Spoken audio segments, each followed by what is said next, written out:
So this is the first practical of your geology lab or earth science lab, and in this practical what we'll be doing is that we have been given this map, okay, and this is a topographical map in which we can see all the contour lines and all the bedding planes. So what we exactly have to do in this is, you can see this XY line, yes, so in that XY line we need to take a cross section, okay.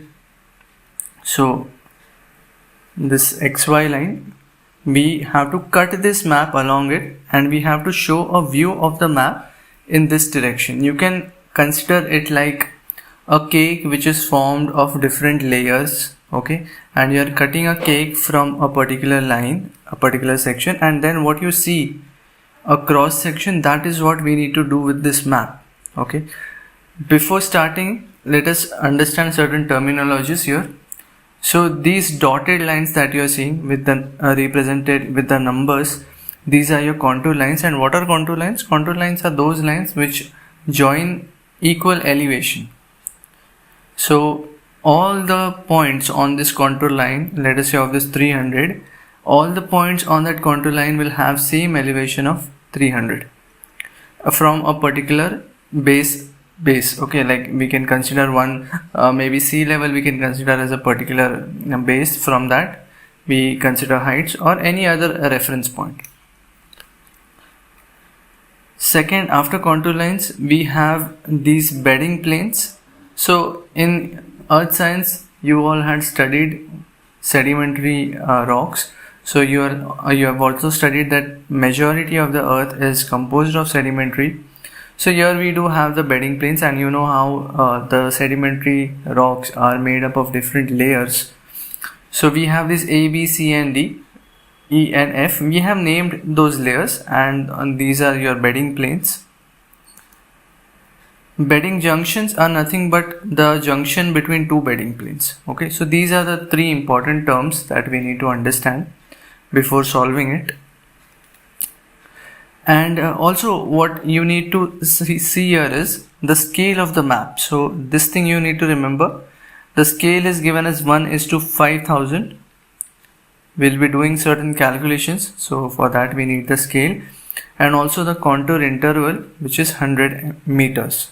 So contour interval is nothing but the interval between every contour is, like you can see, it is 200, then after that 300 we have drawn, then 400 is there, and then 500 is there.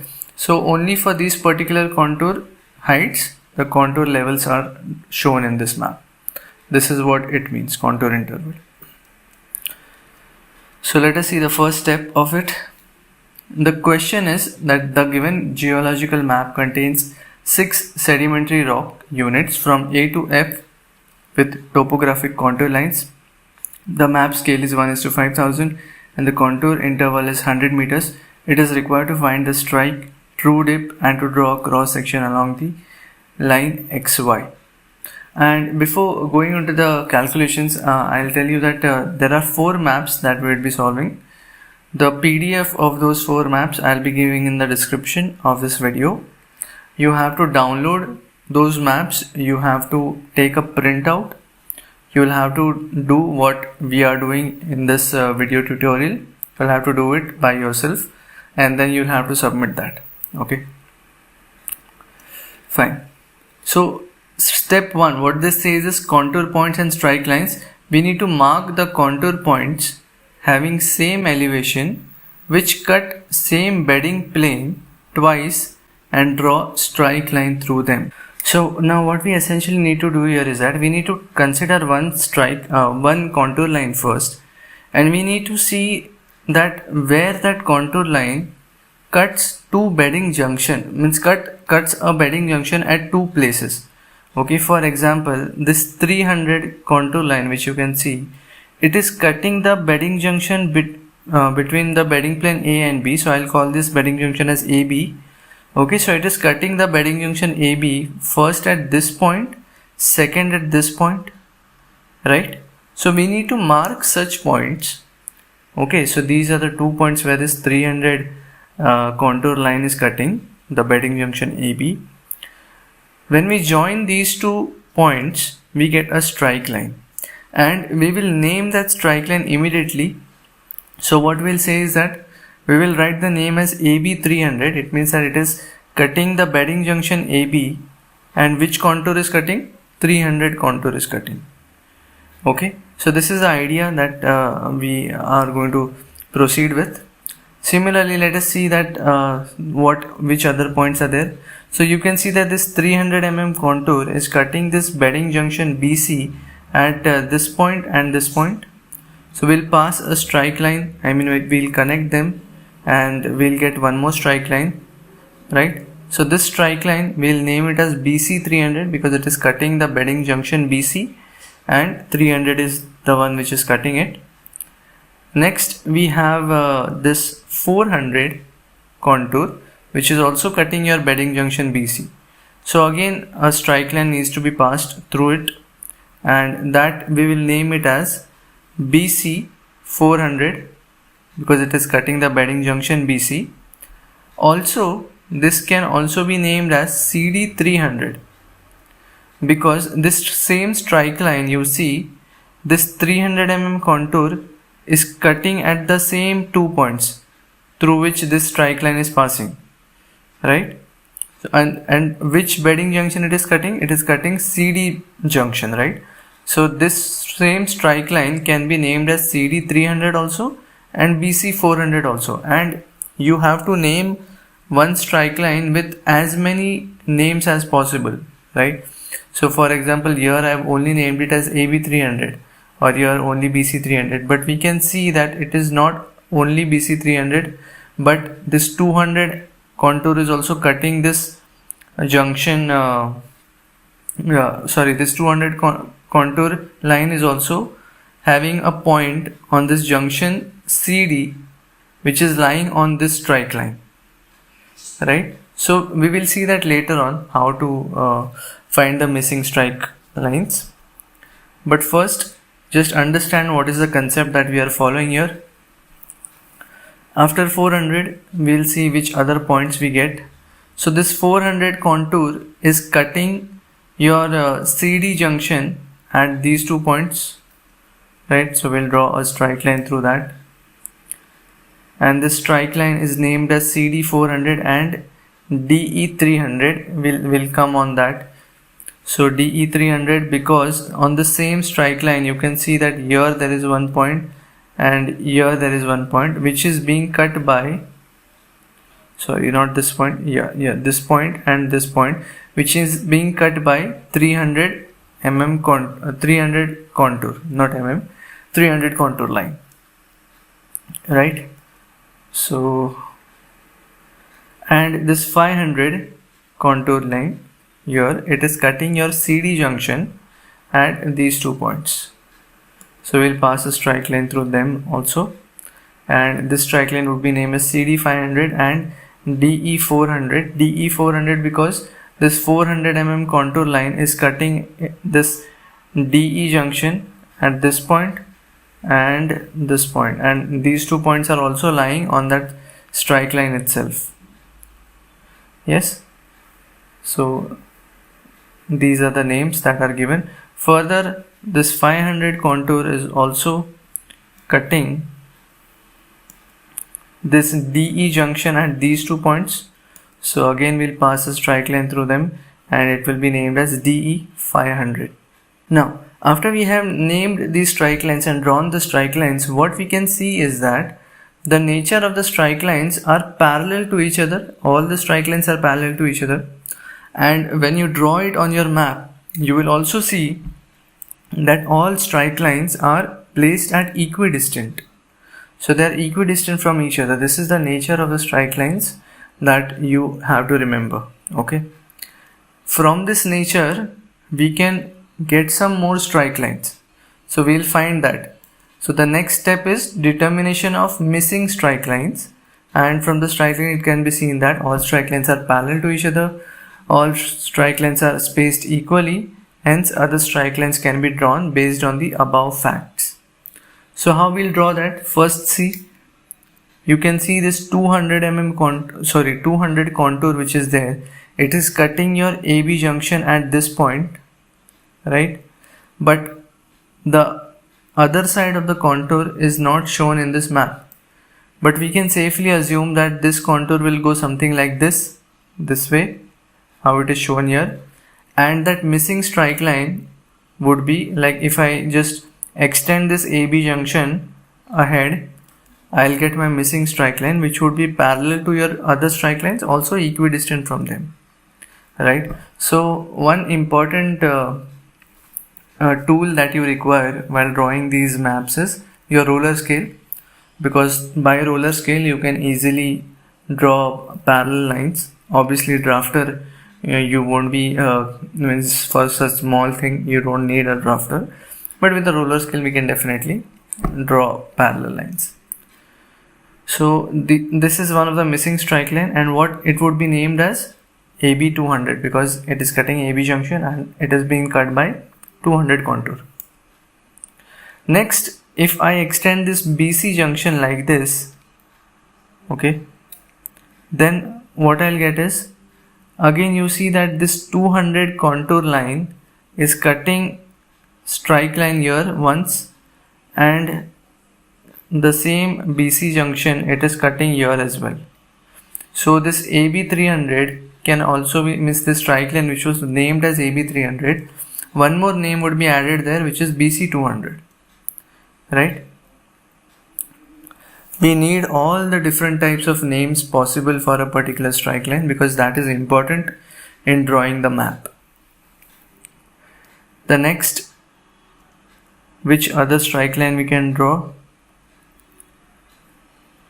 So you can see that here in this strike line it is having a point which is being cut by 200 contour, but on the other side we do not have the 200 contour meeting.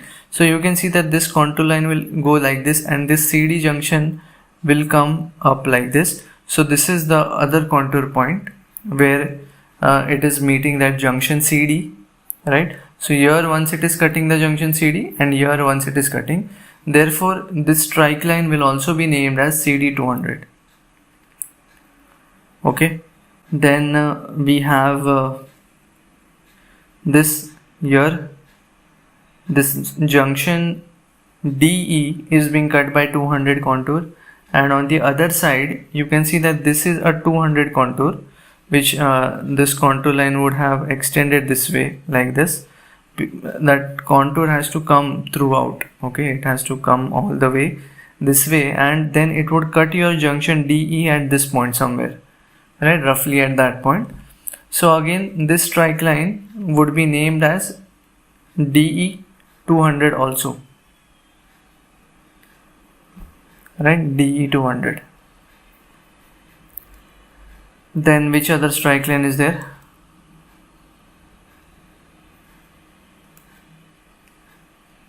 So here this 200 contour is cutting this strike line, cutting the EF. This 200 contour is cutting the EF here at this point for this strike line. Okay, on the other side, if this EF was extended somewhere like this, it would have meet the 200 contour on that same strike line. So probably you are getting what we are doing exactly, right? The strike lines would be parallel, they would be equidistant, as well as these contour, if it is cutting on one side, definitely if it is not shown in the map, it will cut it on the other side as well. So we can assume this, and we can say that this strike line can also be named as EF 200. Further, this 300 contour is cutting your EF at this point, right? Similarly, if EF was extended this way, let me just use some other color. So if this EF we are extending it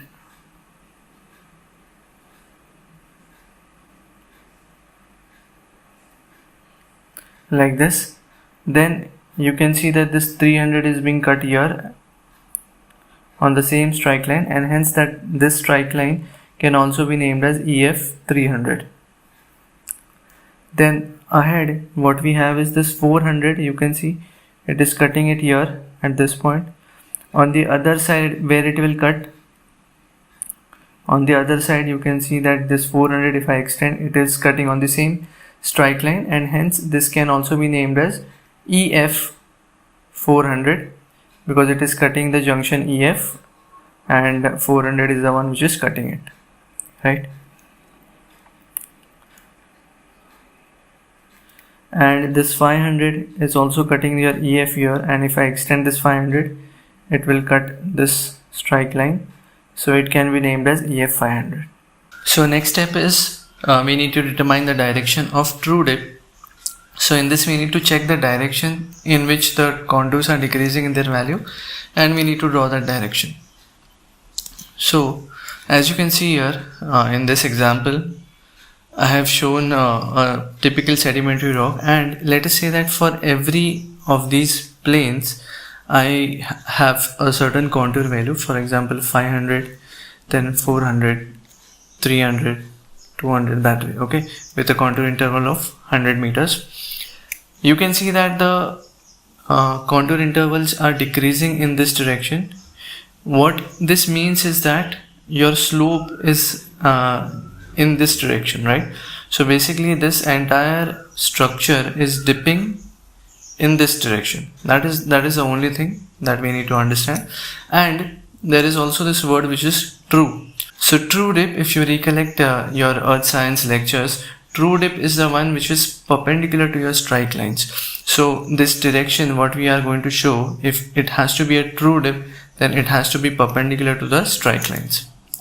So in this case, these are your strike lines here, and this is the direction of the dip, because you see that the contour lines, this is 500, this is 400, 300, so the contours are decreasing in this direction, okay? So we understand that the dip direction is that way, and we have to also draw it perpendicular to the strike lines. That would mean it is a true dip, okay? Next is to find the amount of true dip and direction of the strike line. So in this step what we'll do is we'll calculate the true dip and we'll draw the strike line direction with respect to north. So first of all we'll draw the strike line direction with respect to north. What this means is that you can see that in this entire map there is also this north which is shown, right? Simply what we have to do here is whatever strike lines we have got in whatever angle, we have to take the angles of those strike lines with respect to this north, okay? So for example, this strike line you get it as 30 degrees, I mean the angle you get with respect to north is 30 degrees. The strike line has to be written as, means the angle of the strike line has to be written as north 30 east. You might have learned this in surveying, or if you want to write it in whole circle bearing, you can also write it as just 30 degrees. That's it, okay? Now this 30 I'm just assuming it, but when you draw it yourself you will have to take a protractor and you will have to measure that angle. So that would be the angle of your strike lines with respect to the north. Next, how to determine the true dip angle. So as you understand that dip angle is this one, theta, okay? So the way how we will find theta is, let us say that this contour point is 400, this is 300, okay? Simply we'll use tan theta, okay? So tan theta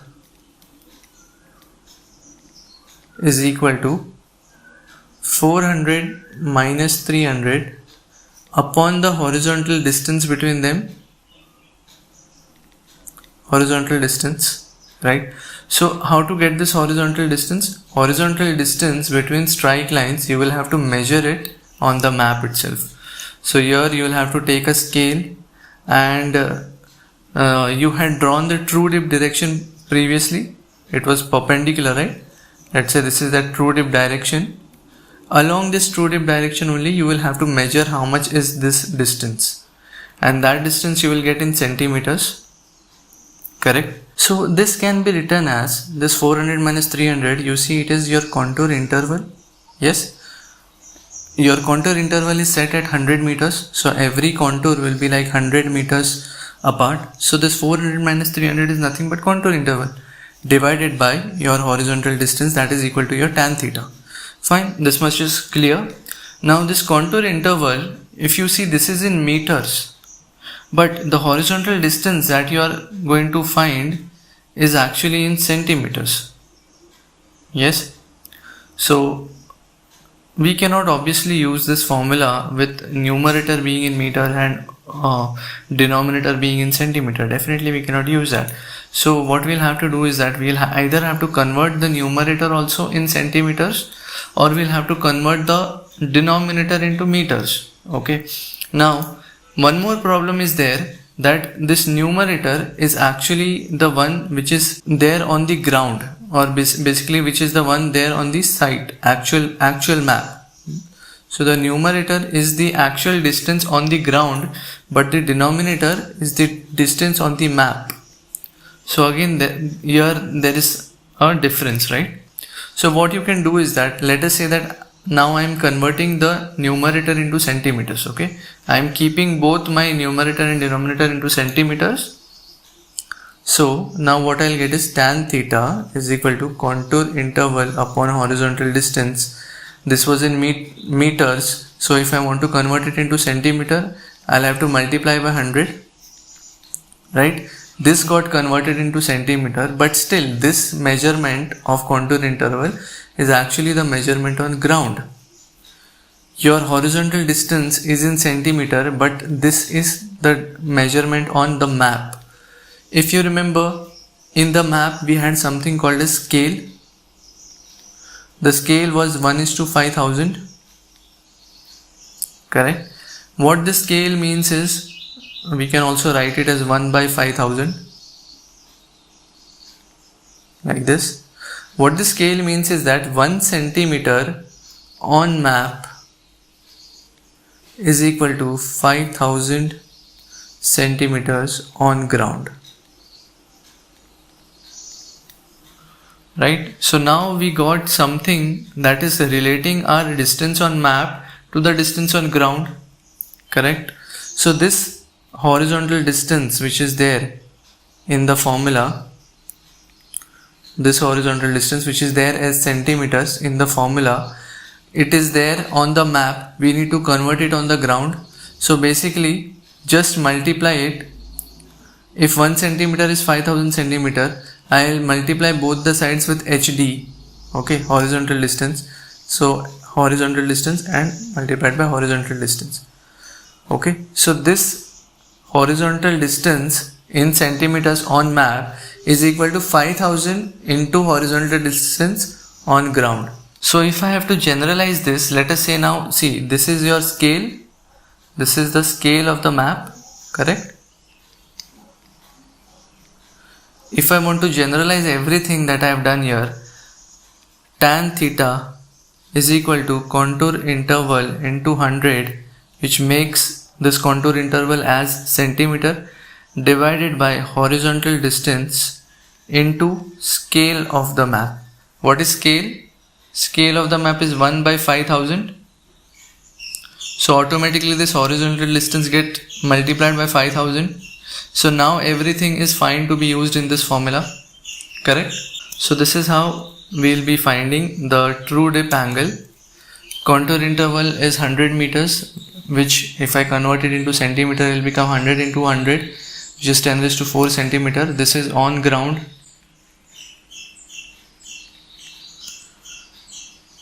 Horizontal distance between strike lines is whatever it is, that is on map. To convert from on map to on ground, I multiply by scale. Scale is nothing but 1/5000. Okay, so this also you have to do the calculation. You have to find how much, what is the distance between strike lines on the map, and you have to put it in this formula so that you will get dip theta as tan inverse of contour interval upon horizontal distance into scale. Okay. Next, step 5 is superimpose a strip of paper aligning with the cross section line. Mark all the strike lines cutting through section. Mark all the bedding junctions cutting through the section. Mark all the contour lines cutting through the section. So what you have to do in this case is, you will have to take a strip of a paper. Okay, you have to tear a small strip of a paper. Let's say this is that strip, you can see here. You have to align this strip along your XY. Okay, you have to align it like this, and what you have to mark is, just see what all things we need to mark. Mark all the strike lines, mark all the bedding junctions, and mark all the contour lines. So strike line, bedding junction, contour lines, these three things we need to mark on this strip. So first strike lines are these red color ones. Okay, and before that let us first mark our X and Y. So these 2 points are very important. Only between these 2 points all the other points will lie. So first you should always mark your X and Y. Then we need to mark all the strike lines. So wherever the strike line is cutting, or wherever the strike line you are getting on the strip of paper, you just have to mark it, and you will have to write the name of that strike line also. Okay, this is very important. This strike line CD 200, BC 300, then this one. Okay, all the names. Then there is this strike line here, then here, this one, and finally this one. So all the strike lines we have marked it on the strip of the paper. Next was, we need to mark all the bedding junctions. What are the bedding junctions? These one, the black, solid black lines. So first bedding junction is AB, right? Next we get here a bedding junction which is BC. Next we get bedding junction CD, DE, right? So these are the bedding junctions which we come across this line XY. Then we need to mark the contour intervals, right? So first contour interval you get here, which is cutting that XY. So it is 200. Next you will get here, which is 300. Next is this one, which is 400. Next is this one, which is 500. And any other contour interval? I don't think so, right? No other contour interval. So this is basically all the markings that we have done. Now we need to plot the strike lines. So what you have to do, this strip of paper that you have right now, you will use that strip of paper as the x-axis. Okay, you will use this strip of paper as the x-axis, and the vertical axis you will mark same as your contour interval. So your contour interval was 100 meters, right? So you will draw two vertical axes from the x and y points, and you will mark a scale of equal to your contour interval, okay, which is 100. And this is the plot where we are going to draw the actual cross section of the map. So now what we need to do is, we need to first draw all the lines like this. So first it will be through all these points of elevation. So this is elevation, okay, this is your elevation, and on x-axis you have your horizontal length along the xy. So from these strike lines we will be having our vertical lines going, and from these elevation points we will be having the horizontal lines going. What you have to mark is, now first you mark this 500 point, EF 500. So at every strike line you will have to mark all the points. So EF 500, since it is having the elevation of 500, you will mark here at 500, okay, the one which is intersection of EF and 500, you will mark that point. Next we have EF 400 and DE 500. So first what we will do is, we will mark all the points of one strike line, that is EF. Then we will start with DE, then we will start with CD. that way. Okay, so first let us finish marking all the points of one of the strike lengths EF. So 500 is the one, then EF 400, which will be the intersection of vertical line from this EF and horizontal line from the 400, then EF 300, then EF 200 is there. That's it. So these are all the points of your EF. We will draw a line through all these points, and this is the bedding junction EF that you have drawn basically. Okay, so this is your bedding junction EF. Next we will come to the next strike line, which is DE. So DE 500 is there. So from this intersection of DE and 500 we'll plot one point here, 500. Then we have DE 400 here. Then we have DE 300 and finally DE 200, and we'll again take a line through them. This is your bedding junction DE. Okay, after that we have CD.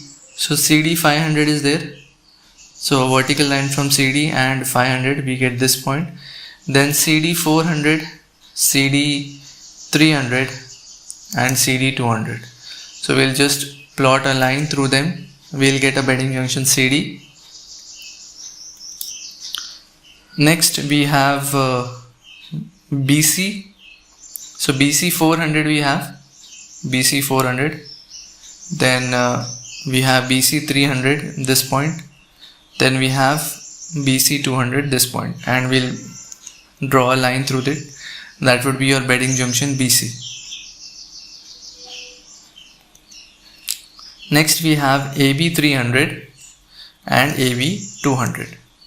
Okay, so we'll pass a line through it. That will be our AB bedding junction. Now what you need to do is, after plotting all the strike lines, we need to plot the bedding junctions. So what I mean by plotting the bedding junction is, see, I'll show you. Now we have bedding junctions also on this strip of papers. See, these red color things were your strike lines. These dark black things are your bedding junctions. I'll just write, okay, bedding junctions. And these dotted lines are your contour lines. Okay, so this bedding junction AB, what we have to do is that we have to take a vertical line from this AB and we need to mark it on the bedding junction AB here. This is your AB. So we have to take a vertical line from here and we need to mark a point. Alright, same way we have to do it for BC also. BC, the bedding junction here is this one. This is the bedding junction. So BC, where it intersects on that bedding junction, this is the point. I have marked it with yellow.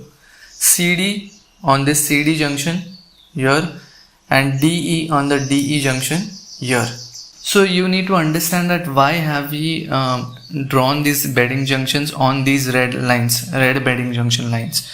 The thing is that you need to understand that this view, what you are seeing of the map, this is a cross-sectional view, and the question that was given to you was a top view, right? You were seeing it from this point, and from the top view, those dark lines that you saw as bedding junction lines, these were actually these lines. Okay, these points that we have drawn here. Of course, in a cross section it would look like a point, but from top view it would look like a line. I hope you can imagine it.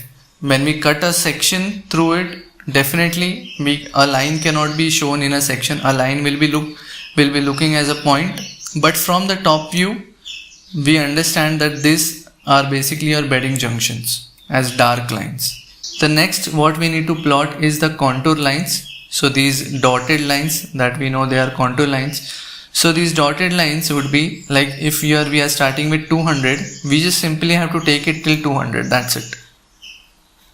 So here I mark one point. This 300 will go till 300, then 400 will go till 400, 500, that's it. So now basically what you have got is the points which you need to connect, and the points that you need to connect are these blue points and the yellow points. Okay, these are the points that you need to connect, and that will complete basically your cross section. So when you connect them like this and you erase the top part, this is nothing but the cross section of your map. That's it. And this entire thing that you see, this area, this is your F plane, this is your E plane. This E and E will become a E plane. Similarly, this D and D will become a D plane. This is a C plane, B plane and A plane. Okay, and when you see from the top, this is like your A, B, C, D, E, F, and these were your bedding junctions. This one, this one, this one and this one is what you were seeing from the top view. Alright, so this is your basic cross section of your first map, which is the easiest map of them all. In the other maps, we'll be also doing fault, fold and unconformity, I guess. So yeah, so these are the 4 maps that we'll be doing. If you have any doubts, you can always ask me. That's it for this lecture. Thank you so much.